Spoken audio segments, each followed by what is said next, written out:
And then there is a third topic that in these volatile times we are going through, it's an important and difficult topic to manage, because liquidity is good. You sell your coffee and you get your cash in the bank account or whatever you would like to store it. And then you have 100% liquidity. You only make remittances. Mm-hmm. But then in the end, you need to be wisely doing it according to the payments you need to cover and to settle.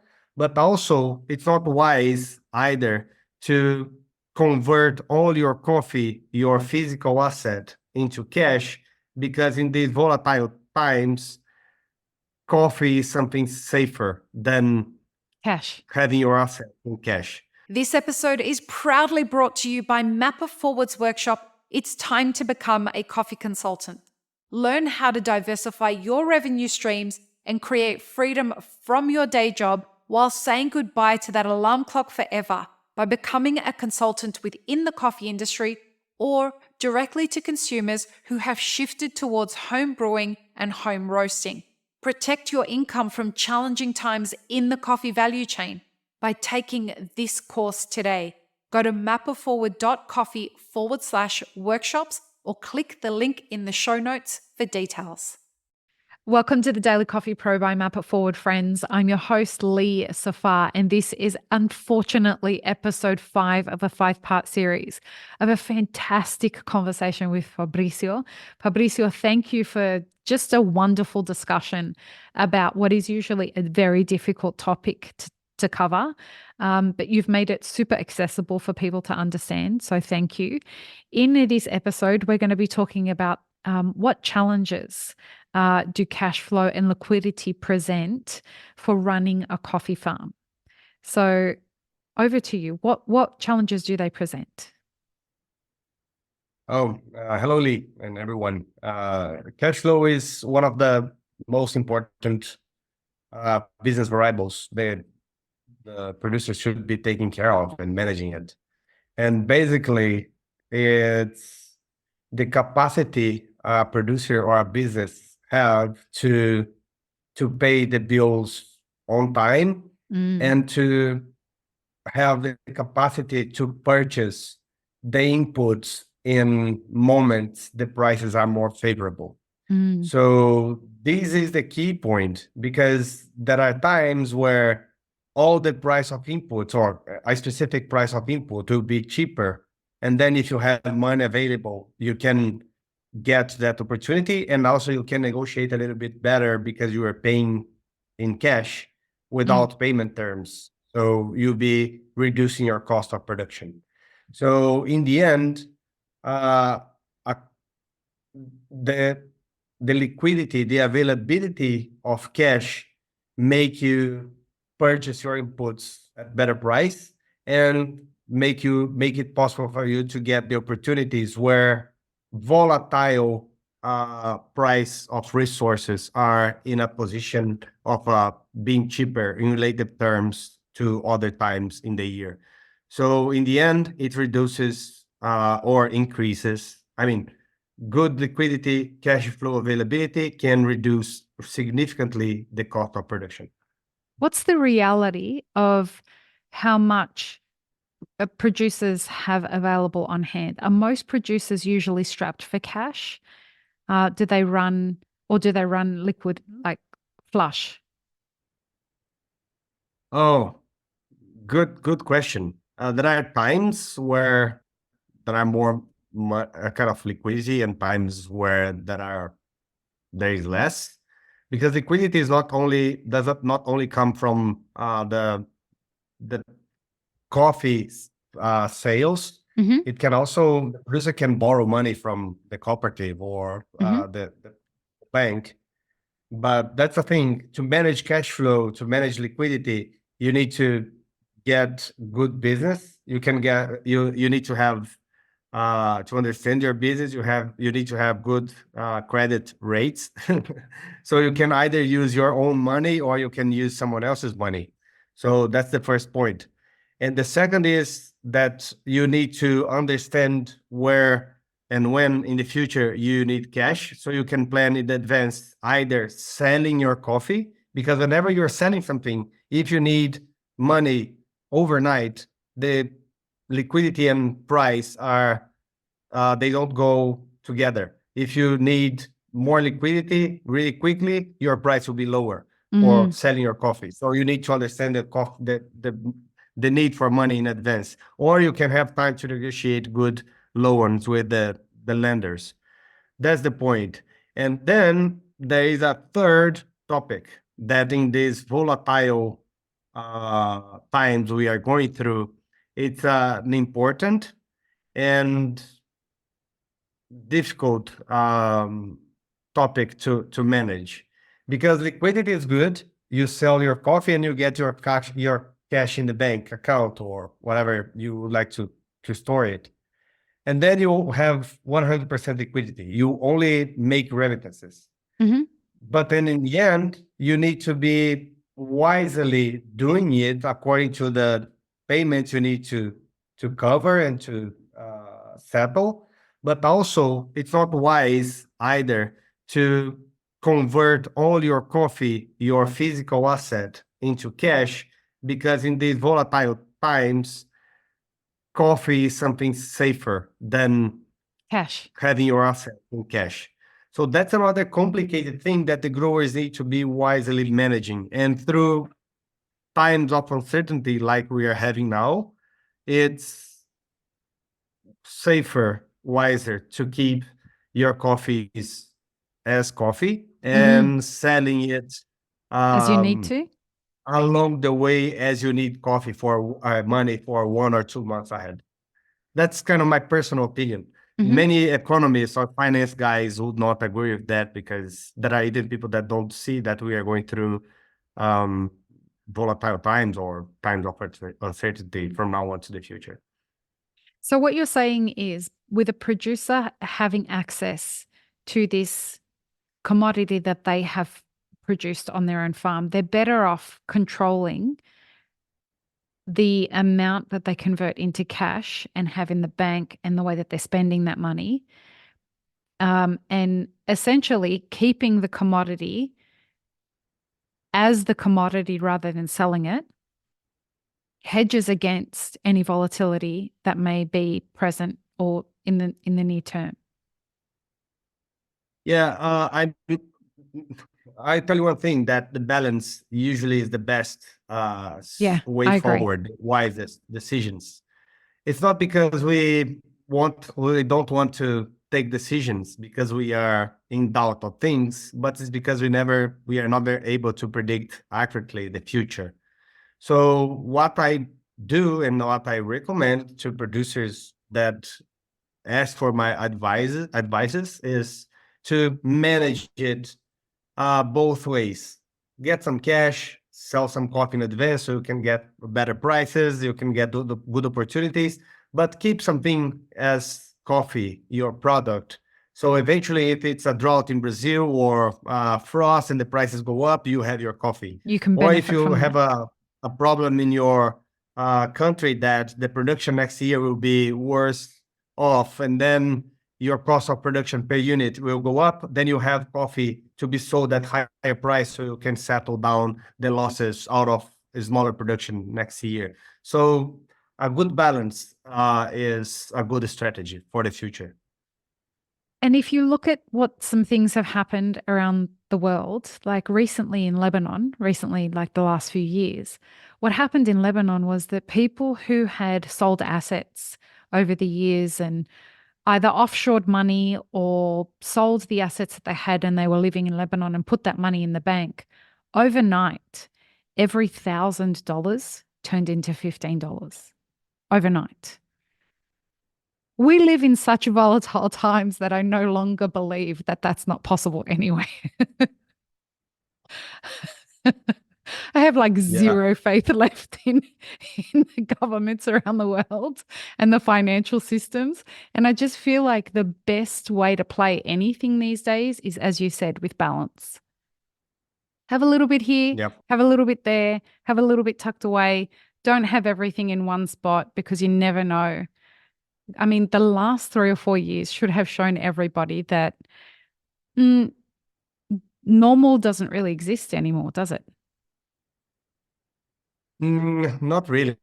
Or at least it's been so short period of times, Yeah. the normality. The slices are too thin. The slices are too thin. And I mean, people who got burnt in Lebanon, and there were a lot of them, there are a lot of Lebanese in Australia. And a lot of Lebanese in Australia had, they'd invested a lot of the money that they had made in Lebanon, and then they'd sold property in Lebanon and put it in their bank in Lebanon as US dollars. In one night, it was gone. Really, and another good piece of advice is for us humans that we are, like my opinion, more emotional than rational beings. Luckily, right? It's way funnier and happier this way. Yeah, life makes life more interesting. We should not get too excited about things because whenever things are going well and economy is growing, business is doing good, sometimes we lose touch with the reality.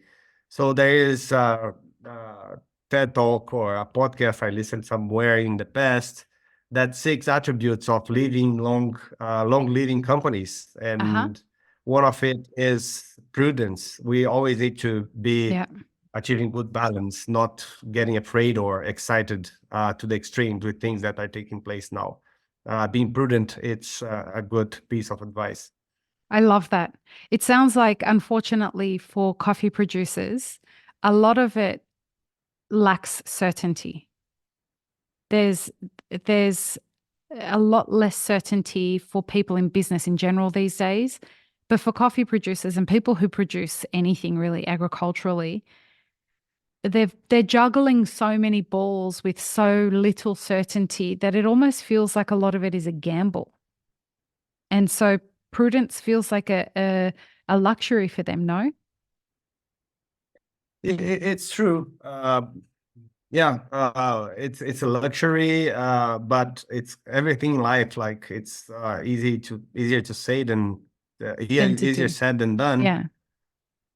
But there are optimism as well, Lee, because I've been seeing because the ultimate driver for our supply chain is consumption, and we've been seeing consumption growing, not necessarily in quality the way we would love to, but the consumption has been growing. So by the ultra super macro perspective, supply chain of coffee is still with good muscles to keep growing. Southeast Asia, China, many places, well-developed countries that consume a lot of coffee. At this point, they are keeping up with the consumption. So there is optimism in my point of view, but of course there are many issues, important ones to be addressed underneath this overall optimism. And hopefully technology is going to fast track some of that. That's something that I'm incredibly optimistic about, is that with the introduction of or the acceleration of technology, whether it be through robotics or whether it be through artificial intelligence, or whether it just be in general through the way that we're using technology that's available to us, it's going to lead to better solutions as Gen Z ages into coffee production and they get excited about, what they want to do in the future. So let's hope that the succession that is volatile ends up becoming something that we see grow into the future. Exactly. I'm usually optimistic, sometimes naively optimistic. Well, we need people like you and to balance out people like me. I'm not a negative person. I'm just such a realist that I look at these kinds of things and I'm like, this seems increasingly more difficult this year to solve than it has been in the past few years. And I'm not sure that the way out is going to be as easy as it could have been 2 years ago. But, we kick the can down the road on a lot of things, and you have to pay the piper. So I'm hopeful that producers are not going to be the ones that are left holding the bag on all of this. I think that the producers have been doing the right thing for so long. And what I think will end up happening is that, in my opinion, I think the producers are the ones who are going to win out of all of this as we start to see people on the consuming end have to be more responsible in the way that they participate. Producers are going to start, in my opinion, being forced to ask for people to pay more. Otherwise, they'll withhold their product. And Yeah. I don't know. Well, Go on. go ahead.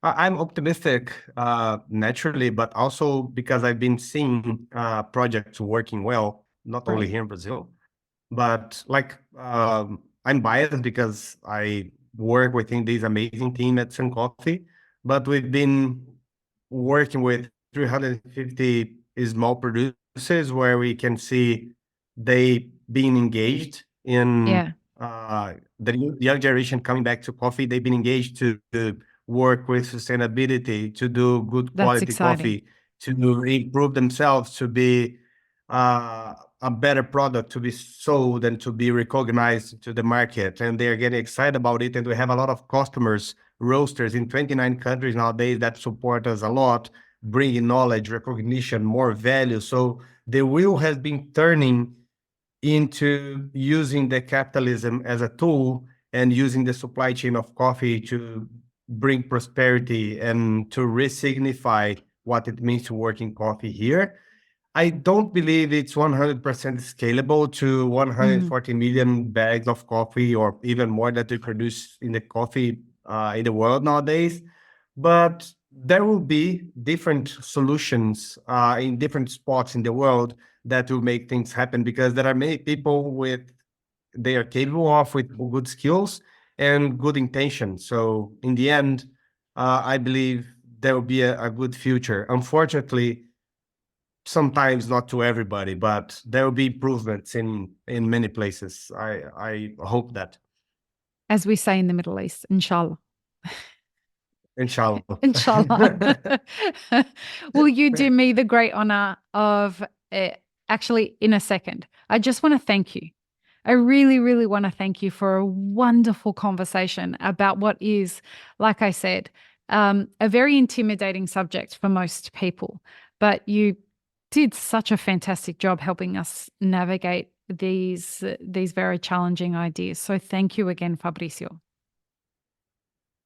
Oh, it's my pleasure, Lee, and you've been doing an amazing job. Thank you. Not only out of the guests you have in your podcast, but out of the being bold to touch difficult topics. So there will be many people in the supply chain that will be having access of important pieces of information and knowledge. It's highly important to this better world we are very much looking forward to see ahead of us in coffee. Inshallah. And count on me whenever you need to participate in I'm the gonna. podcast. I'm gonna. I And promise. and the last good piece of advice to the listeners: don't take my words as 100% truth. True, only think about them. Go to other sources of information and make your own reasoning out of it, because everyone has different problems and different scenarios, different contexts, and different possibilities in life. So we need to be finding knowledge, but finding our own way forward. It's a piece of advice and also an incentive. Spoken like a true, actual, real thinker, which is fantastic. That's the kind of example that I hope that we set on this podcast for people is don't take our word for it. Go and learn, go and find out more information. So where can people find out more about Sun Coffee? Oh, we have our Instagram, which is suncoffee.br, and also our website, www.suncoffee.com. Okay. We will include links in the show notes, and I'll also include a link to Fabricio's LinkedIn in case anyone wants to get in contact with Fabricio. Thank you again for an incredible series. Will you sign off for us for this episode, please? Yeah. Peace, love, and peanut butter. Bye-bye, Have an guys. Take care. amazing rest of your day, everyone. Bye. I really hope you enjoyed this episode, friends. Please don't forget to show us some love by subscribing, liking, commenting, and most of all, sharing this podcast with your friends. Check the show notes for links, including our sponsors and our Patreon, and stay tuned for more great conversations on the Daily Coffee Pro by Map It Forward.